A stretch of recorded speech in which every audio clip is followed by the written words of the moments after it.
भगवान बुद्ध भ्रमण करते हुए वैशाली नगर के वन विहार में पहुंचे। उनके आगमन का समाचार पूरे नगर में फैला दिया गया।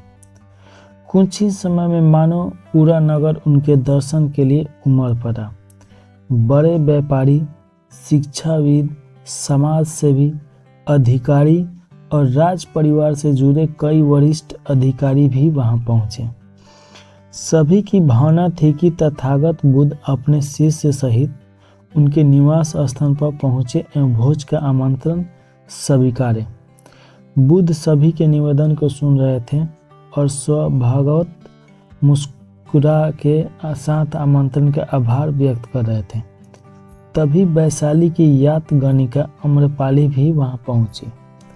वह बुद्ध की शिक्षा से प्रेरित होकर बहुत पहले ही अपनी गणिका वृत्ति त्याग चुकी थी।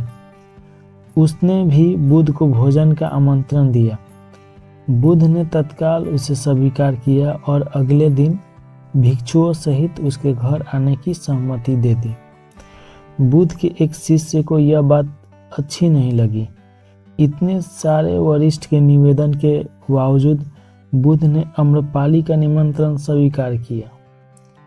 शिष्य की दृष्टि में अम्रपाली गणिका होने से घृणित कर्म से जुड़ी थी। जब सभी लोग चले गए तब शिष्य ने पूछा, भगवान इतने लोगों ने आपको न्योता दिया, फिर आपने अम्रपाली का ही निमंत्रण क्यों स्वीकार किया? बुद्ध ने कहा, माना वह गणिका थी, लेकिन पश्चाताप की अग्नि में तपकर वह निर्मल हो चुकी है।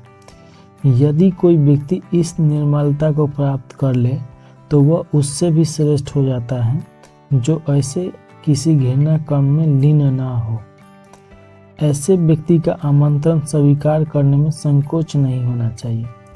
कोई व्यक्ति जब तक बुरे कामों में संलिप्त रहता है तब तक उससे दूरी ठीक होती है, लेकिन जो बुरे कामों को छोड़ दे उसे स्वीकार करने में संकोच नहीं होनी चाहिए। इससे उसकी अच्छाई को और बढ़ावा मिलेगा।